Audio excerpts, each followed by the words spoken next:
আপনি বায়াত গ্রহণ করেছেন তা জানি না। আল্লাহর কসম রব্বুল আলামিন আল্লাহ আপনার কণ্ঠ নারীর কিনারায় ঘাড়ে গর্দানে গ্রিবাদেশ মোস্ট পাওয়ারফুল একটা করে সিসি ক্যামেরা লাগিয়ে রেখেছে, সাথে করে একটা করে মেমোরিও লাগিয়ে রেখেছেন। পারা নাম্বার পড়ালাম, পৃষ্ঠা নাম্বার 2, সূরা নামসালা বনি ইসরাঈল আয়াত নাম্বার 13। চোখ যদি থাকে কোরআন খুলে দেখতে পারো, স্পষ্ট আল্লাহ রাব্বুল আলামিন বলেন, ওয়া কুল্লা ইনসানিন আলসানাহু তায়িরুহু ফি উনুকি ওয়া নুখরিজু লাহু ইয়াওমাল কিয়ামাতি কিতাবান ইয়ালকাহু মানশুরা। Date by date with video সহকারে প্রতিদিন আমরা কি কাজ করি সবগুলা রব্বুল আলামিন আল্লাহ ভিডিও ফুটেজ সহ আমাদের কণ্ঠনালীর কিনারে রেকর্ড করে রেখেছে। যেগুলাকে ওপেন করে দেবে কিয়ামতের দিন, কিতাবান ইয়ালকাহু মানশুরা, একেবারে কিতাব। পালানোর কোনো রাস্তা নাই, অস্বীকার যাওয়ার কোনো রাস্তা নাই। কোন দিনে কতবার কতজন সুন্দরীর দিকে তাকিয়ে টন কেটেছি, কোন দিন কত মাত্র নামাজ ছেড়েছি, কোন দিন কত লোক হারাম খাদ্য খেয়েছি। হুবহু ডেট বাই ডেট সবগুলোকে আল্লাহ কন্ট্রোলারের কেনারে ভিডিও সহ রেকর্ড করে রাখছে। সেগুলোকে নিয়ে মালিকের সম্মুখে আপনাকে দাঁড়ানো লাগবে। ও আল্লাহর গোলাম, সেই দিনটার কথা স্মরণ করে অন্তত আল্লাহর জিকির, আল্লাহর স্মরণ, আল্লাহর ভয় সদা সর্বদা অন্তরে রাখার প্রয়োজন আছে না নাই? আওয়াজ দিয়ে বলেন আছে না নাই? সুতরাং এনি টাইম যে যে পেশার মানুষই না কেন, চাকরিজীবী হন আর শ্রমজীবী হন, উকিল হন আর ব্যারিস্টার হন, উলামায়ে কেরাম উলামা হন আর মুহাদ্দিস হন আর মুহাক্কিক হন, এনি টাইম ভাই কোথায় যান দ্রুত। যদি আপনারা এখন অর্ডার করেন যা হচ্ছে টিপিএসি সরল করুন, এতিম মানুষ আপনাদের দরকার সেটা আল্লাহ আকবার। কারণ আমি তো ভেবেছিলাম প্রচুর মানুষ পাবো। রাত মহলায় আমাকে ছুটতে হবে বাংলাদেশের, আগামীকাল কুমিল্লা, বাংলাদেশের কুমিল্লা ডিস্ট্রিক্টের প্রোগ্রাম। এসছি তো ত্রিপুরা থেকে, 9:55 ফ্লাইটে কলকাতা ল্যান্ড করেছে, আপনাদের উদ্দেশ্যে এসছি। এই পরিস্থিতি হলে তো আমি আদৌ আসতাম না। আমি আমার কবির ভাইকে বলতাম আল্লাহর রাস্তায় মাপ চাই। টাকা দিয়ে ভাড়া করে নিয়ে যাচ্ছেন, তার অর্থ এই নয় যে চোখ বুঝিয়ে বাবা কিছু মা কিছু করে চিৎকার করতে হবে। বকার মতো পরিবেশ না থাকলে আমি বলতে পারি না। অনুরোধ করবো যারা আমার আওয়াজ শুনতে পারছেন অন্তত পক্ষে প্লিজ সামনে এসে আমার একটা উপযুক্ত পরিবেশ উপহার দেন। পালানোর কোনো জায়গা নাই। ডেট বাই ডেট কত লোকমা হারাম আমরা খাদ্য খেয়েছি, কতবার মিথ্যা বলেছি, কত মানুষের উপরে জুলুম করেছি। হুবহু ডেট বাই ডেট সব মালিকের দরবারে তোলা হবে। মালিক সেদিন আপনাকে তুলে দেখাবে। সেই দিনটার কথা স্মরণ রেখে সদা সর্বদা আল্লাহর ভয় অন্তরে যদি আপনি রাখতে পারেন, ফাআন্তাবু মুমিন, তবে আপনি মরবেন। আর মরবেন না হয়ে যদি কবরে যান, নিশ্চিত মরতে দেরি আছে, জাহান্নাম আপনাকে গ্রাস করতে দেরি করবে না। বলুন নাউজুবিল্লাহ। ঠিক এই আয়াতে কারিমার সঙ্গে সামঞ্জস্য রেখে বিশ্বনবীর অগণিত হাদিসের মধ্য থেকে সহিহ বুখারী থেকে ছোট্ট একটা হাদিসের নববী আমি আপনাদের সম্মুখে পাঠ করেছি। এখন আমরা যারা সমাজের মানুষরা একটু চালাক মনে মনে ভাবি চুল দাড়ি একটু সাদা হোক, তারপরে না হয় মসজিদে যাবো। এখন গায়ে বল আছে, শক্তি আছে, বহাল দুনিয়াতে একটু 180 কিমি বেগে চালিয়ে দেই, তারপরে শেষ পর্যায়ে না মসজিদে যাবো। এমন চিন্তা ফিকির যাদের, তারা একটু বেশি চালাক। ওই পূর্বে বলেছি চালাক ভালো, অতি চালাক ভালো না। যারা মনে মনে করেন চুল দাড়ি একটু পাক বন্ধ হলে তারপরে আস্তে আস্তে মসজিদ মুখ হব। তাদের উদ্দেশ্যে করে বলছি বিশ্ব নবীর হাদিস থেকে, সেই হাদিস বুখারী শরীফ। عن ابن عباس رضي الله تعالى عنه قال قال رسول الله صلى الله عليه وسلم الشيطان جاثم على قلب بني آدم فإذا ذكر الله خنث وإذا غفل وسوس رواه البخاري। বিশ্ব নবী বলেন, প্রত্যেকটা আদম সন্তানের কলবের চতুর্দিকে শয়তান খাপড়ি মেরে বসে থাকে। আপনাকে আদম সন্তান নাকি অন্য কিছু? আওয়াজ দিয়ে বলেন আদম সন্তান। সবাই আমরা আদম সন্তান, ঠিক কি না? আল্লাহর নবী বলেন, প্রত্যেকটা আদম সন্তানের কলবের চতুর্দিকে শয়তান খাপড়ি মেরে বসে থাকে। দেখে কখন বান্দা আল্লাহ ভোলা হয়ে যায়, কখন বান্দা আল্লাহর শরণ থেকে বিচ্ছিন্ন হয়ে যায়। যখনই বান্দা আল্লাহ ভোলা হয়ে যায়, অমনি ইবলিস তার ঈমানের উপরে হামলা করে, যে কোনো মূল্যে তাকে বেঈমান করে কবরের ভিতরে না নিয়ে ছাড়ে না। ছোট্ট একটা দৃষ্টান্ত তাফসীর আল-কুরআনের ভিতরে পেয়েছি। আল্লাহর এক বুজুর্গ তামাম এলাকাবাসী তাকে দরবেশ নামে চিনতেন। ধর্মীয় ব্যাপারে যেমন তিনি জ্ঞান অর্জন করেছিলেন, চিকিৎসা শাস্ত্রেও তার যথেষ্ট পাণ্ডিত্য ছিল। কাজেই এলাকার মানুষ যখন রোগে পীড়ে বিমারে জর্জরিত হতেন, সকলেই তার দ্বারস্থ হতেন। যার ঝাড় ফুঁকের প্রয়োজন তাকে ঝাড় ফুঁক দিতেন, পানি পড়া দিতেন, রোগী ভালো হয়ে যেত। যার ট্যাবলেট ইনজেকশনের প্রয়োজন তাকে ট্যাবলেট ইনজেকশন দিতেন। মানে দুই রকম বিদ্যা তার আছে, ঝাড় ফুঁকও দিতে পারতেন, আবার ট্যাবলেট ইনজেকশনও দিতে পারতেন। এক কথায় মৌলবি কাম ডক্টর। এক ব্যক্তির কাছে দুই রকম পরিষেবা পাওয়ার কারণে তামাম এলাকার মানুষ রোগে পীড়ে বিমারে যখনই জর্জরিত হতেন, সকলেই তার দ্বারস্থ হতেন। রাতারাতি আকাশ চুম্বিত লোকপ্রিয়তা অর্জন করলেন দরবেশ।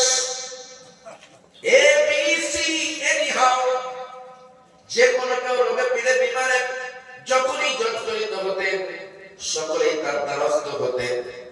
কোন একদিন দরবেশের কাছে একটা মেয়েকে নিয়ে আসা হলো ট্রিটমেন্টের জন্য। গভীর মনোযোগ। সুন্দরী একটা মেয়েকে এনে তার পরিবারের লোকজন বলেন, আল্লাহর দরবেশ বান্দা, আমাদের এই মেয়েটাকে একটু ট্রিটমেন্ট করুন। সমস্যা কি? বলে, মেয়েটা দেখতে অপরূপ সুন্দরী, কিন্তু দুর্ভাগ্য মেয়েটা পাগলি। দেখতে অপরূপ, বালেগা হয়েছে, বিয়ে দেওয়ার জন্য লোকজন দেখাশোনা করায়, কিন্তু দুর্ভাগ্য পাগলি হওয়ার কারণে কেউ তাকে বিয়ে করতে রাজি নয়। দেখতে দেখবা ভারতে মার্কা হলো, যদি পাগলি হয় আপনি কেউ বিয়ে করবেন না? এ যুগে অত বোকা মানুষ আর কেউ নাই। বলেন, হাজার সুন্দরী হলেও পাগলি যদি হয় তাহলে বিয়ে করে কোনো ফায়দা নাই, ঠিক কিনা? মেয়ের পরিবারের লোকজন এসে বলতে লাগলেন, আল্লাহর দরবেশ বান্দা,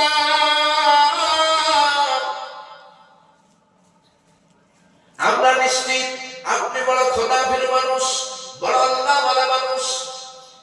আপনি যদি ট্রিটমেন্ট করেন তাহলে মেয়েটা সুস্থতা লাভ করবে। আর মেয়েটা যদি সুস্থ হয়, কোন ভালো পাত্র দেখে তার বিয়ের ব্যবস্থা করতে পারবো। মেহেরবানি করে আমাদের মেয়েটাকে একটু ট্রিটমেন্ট করুন। ও মুসলমান ভাইরা, দরবেশ বান্দা আল্লাহ মেয়েটাকে সুন্দর করে পর্যবেক্ষণ করে দেখলেন, অতঃপর বললেন, দেখুন আপনাদের মেয়ের যে সমস্যা, 1-1.5 ঘন্টা ট্রিটমেন্টে তার কোনো ফায়দা হবে না। কম্পালসারি কয়েকদিন যাবত তার ট্রিটমেন্ট করতে হবে, তাহলে আল্লাহ চাইলে ভালো হবে। মেয়ের পরিবারের লোকজন বললেন, নো প্রবলেম,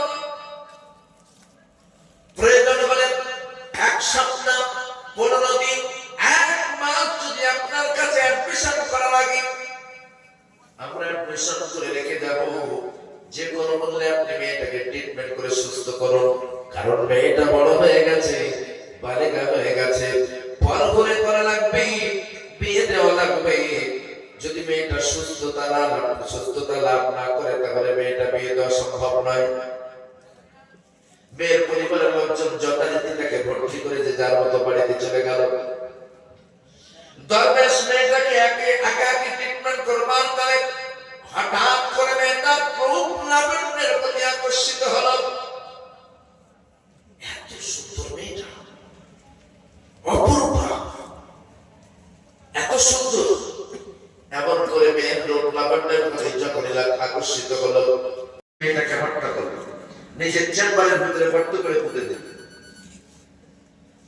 নিজের চেম্বারের ভিতরে গর্ত করে পুঁতে দিল। কয়েকদিন পর মেয়ের পরিবারের লোকজন এসে জানতে চাইল, আল্লাহর বান্দা, আমাদের যে রোগীটা আপনার কাছে রেখে গিয়েছিলাম তার খবর কি? বলল, সে তো কবে মারা গেছে। মারা যাওয়ার পরে তোমাদের সঙ্গে যোগাযোগ করতে চেষ্টা করলাম, পারলাম না, ব্যর্থ হয়েছি। কাজে আমার চোখের সামনে একটা মুমিনের লাশ পচে গেলে নষ্ট হবে, এটা তো আমি মানতে পারি না। নিজেই দায়িত্ব নিয়ে কবর খুঁড়ে তাকে দাফন করে দিয়েছি। কি সুন্দর ভাবে বোঝালেন। মেয়ের পরিবারের লোকজন তাকে ওয়েলকাম জানালেন, মোবারকবাদ জানালেন, ধন্যবাদ আপনাকে, বডি আমাদের, অথচ দায়িত্ব নিয়ে দাফন করেছেন আপনি, এজন্য আপনাকে অসংখ্য ধন্যবাদ। যে যার মতো বাড়িতে চলে গেল আর মনে মনে বলতে লাগলো, পাগলি বিদায় হয়েছে, পালা মাথার থেকে নেমেছে। প্রিন্সেস ওদিকে মিস্টার ইবলিস আমার মেয়ের পরিবারের লোকজনের কাছে গিয়ে জানতে চাইল, ও মেয়ের পরিবারের লোকেরা, তোমাদের যে মেয়েটাকে ট্রিটমেন্টের জন্য দরবেশের কাছে দিয়ে এসেছিলে তার খবর কি? বলে, সে তো কবে মারা গেছে। ইবলিস বলে, মারা যায় না, মারা যায় নাই। বলে, তার মানে দরবেশ নিজেই বলেছেন মারা গিয়েছে, তিনি দায়িত্ব নিয়ে তাকে দাফনের ব্যবস্থা করেছেন। ইবলিস বলে, মারা যায় না, বরং তাকে হত্যা করা হয়েছে। হত্যার পূর্বে তার সঙ্গে জিনা করা হয়েছে। জিনার কারণে মেয়েটা গর্ভবতী হয়েছে। সমাজের বিরোধিতার উপায়ে দরবেশ নিজেই তাকে হত্যা করে নিজের চেম্বারের ভিতরে পুঁতে দিয়েছে। মেয়ের পরিবারের লোকজন বলতে লাগলেন, ইম্পসিবল। কি বললেন? ইম্পসিবল, অসম্ভব। আমরা যতদূর জানি তিনি বড় আল্লাহওয়ালা মানুষ, তিনি বড় দরবেশ বান্দা আল্লাহ, তিনি তাকে হত্যা করতে পারে না। ইবলিসের পর তাকিদ সহকারে বলতে লাগলেন, বিশ্বাস যদি না হয় অন্তত পক্ষে আপনাদের মেয়েটার কবরটা একটু আপনারা জিয়ারা করে আসুন, দেখবেন দরবেশ আপনাদেরকে তার কবর দেখাতে পারবে না। আল্লাহর কি শান, গোরস্থানের কোনো নতুন কবর ছিল না যেটা দেখিয়ে বলবো এটা তাদের মেয়ের কবর। নরম গরম সর্বরকম মানুষ আছে বাড়িতে।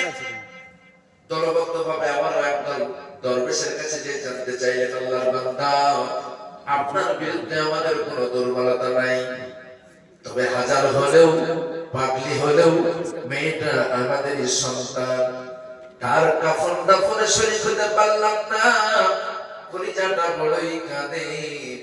কোথায় তাকে দাফন করেছেন একটু কবরটা দেখিয়ে দেন, আমরা একটু জিয়ারা করব। যখনই কবরটা কোথায় দেখতে চাইলেন তখন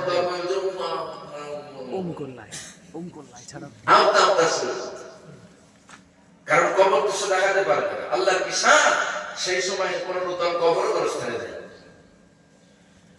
একজন বলে, কোথায় কবর বলো, আর একজন পায়ের বুড়া আঙুল দিয়ে দরবেশের চেম্বারের ফলকটা একটু দরবেশের চেম্বারের ফলকটা আঙুল দিয়ে খোঁচাতে লাগলো। দীর্ঘদিনের পুরানো বিল্ডিং, ফলকটা টাইট হওয়ার কথা কিন্তু লুজ। আঙুল দিয়ে যত খোঁচায় পা তত গভীরে চলে যায়।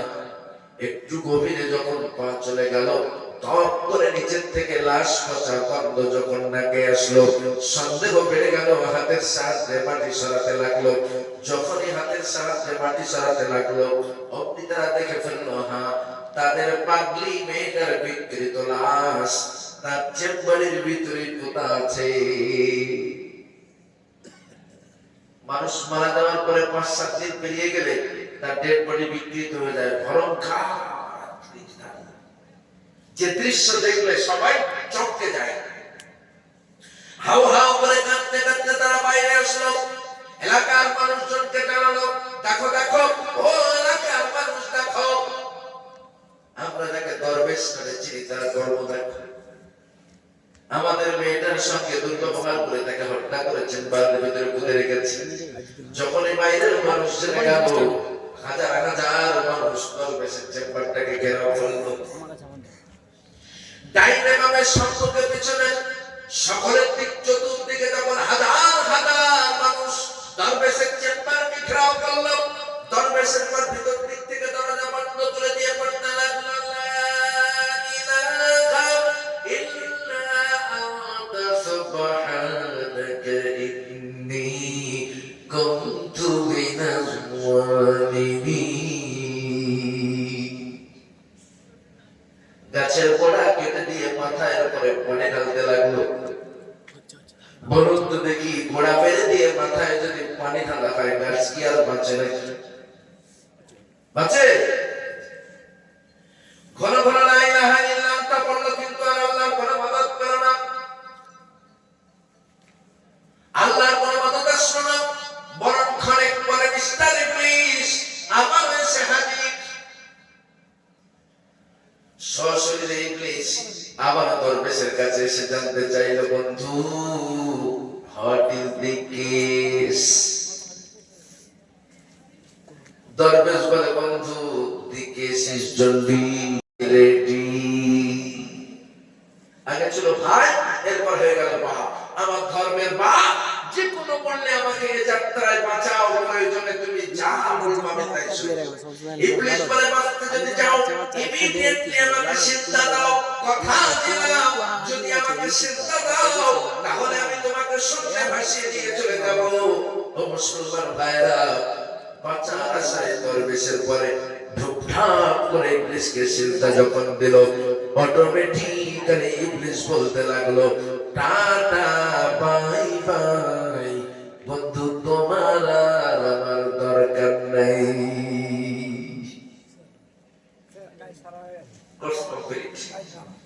টাটা বাই বাই, তোমার আর আমার দরকার নাই। ইবলিস গেট আউট। জনরোষ দরজা ভেঙে তাকে ছেড়ে বার করলো। মারতে মারতে স্পটেই তাকে মেরে ফেললো।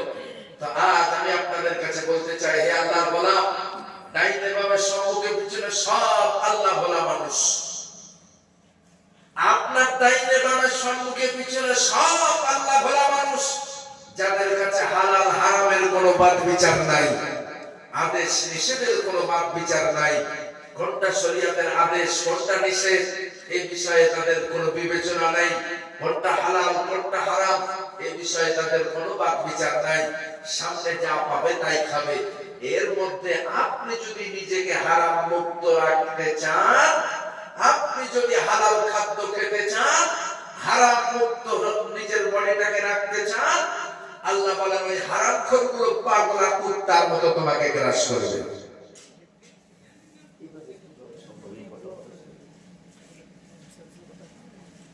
বুঝলেন না?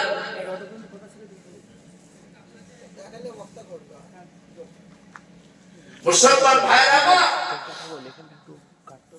স্পষ্ট আল্লাহ বলেছেন যে যদি তুমি তোমাকে যদি হারাম মুক্ত রাখতে চাও, সমাজের হারাম করে পাগলা কুত্তার মতো তোমাকে গ্রাস করবে। যখন তারা তোমাকে পাগলা কুত্তার মতো গ্রাস করবে, দুনিয়ার কোন মানুষকে নয়, দুনিয়ার কোন রাজা বাদশাকে নয়, তাকওয়া অবলম্বন করো, আমাকে ভয় করো, আমার কাছে সাহায্য চাও, তামাম জাল ছিন্ন করে তোমাকে ফারিক করে দেব। বলুন সুবহানাল্লাহ। সাথে সাথে আল্লাহ একটা অফার দিলেন, ওয়ায়ারযুকুহু মিন হাইসু লা ইয়াহতাসিব। শুধু তোমাকে বিপদ থেকে উদ্ধার করব তা নয়, জালেমদের জাল ছিন্ন করে তোমাকে ফারিক করে দেব তা নয়, সাথে সাথে বান্দা তোমার জন্য একটা অফার, ওয়ায়ারযুকুহু মিন হাইসু লা ইয়াহতাসিব, এমন কুদরতি কায়দায় ঘোষণা দিতে পারেন, ঈমান এনেছি আল্লাহর উপরে, কোন ইদুল বাদরের কথায় শির নত করব না। আল্লাহ রাব্বুল আলামিন আপনাকে সাহায্য করা তার জন্য ওয়াজিব হয়ে যায়, বলেন সুবহানাল্লাহ। ত্রিবিধ অন্ধকারের মধ্য থেকে নবী ইউনূস আলাইহিস সালাম যখন আল্লাহকে ডেকেছিলেন, ওই দোয়া পড়ে, লা ইলাহা ইল্লা আনতা সুবহানাকা ইন্নী কুনতু মিনাজ জালিমিন। আল্লাহ রাব্বুল আলামিন বলেন, ইউনূস যখন ডাক মারে ত্রিবিধ অন্ধকারের মধ্য থেকে, এক সমুদ্রের তলদেশের অন্ধকার, এক অমাবস্যা রাতের অন্ধকার, আর এক মাঠের পেটের অন্ধকার, এই তিন প্রকার অন্ধকারে ভেদ করে যখন আমাকে ডাক মারলেন, আমি মালিক তার ডাকে সাড়া দিলাম, সাথে সেটাও বলে দিলাম, ইউনূস রে, শুধু তোমার ডাকে সাড়া দিলাম তা নয়, এমন করে পৃথিবীর যে কোনো প্রান্ত থেকে আমার কোন মুমিন বান্দা বিপদে পড়ে যদি আমাকে ডাকে, ফাস্তাজাবনা লাহু ওয়া নাজাইনাহু মিনাল গাম্মি ওয়া কাযালিকা নুনজিল মুমিনিন। এবিসি এনিহাউ, আমার যে কোনো মুমিন বান্দা বিপদে পড়ে যখন আমাকে ডাক মারে, আমি রব্বুল আলামিন আমার এই বান্দাকে সাহায্য করা আমার জন্য ওয়াজিব হয়ে যায়, বলেন সুবহানাল্লাহ। সেই আল্লাহ এখন আছে না নাই? আওয়াজ দিয়ে বলেন আছে না নাই? আগের মতো আছে নাকি একটু বুড়া হয়ে গেছে? হ্যাঁ, আগের মতো আছে তো আমরা এখন নিমখানা হলাম। সেই আল্লাহ যদি আগের মতোই থাকে তা আমরা এখন নিমখানা হলাম কেন? চাহিদা মতো পেট পুরে খেলাম আর নির্লজ্জের মতো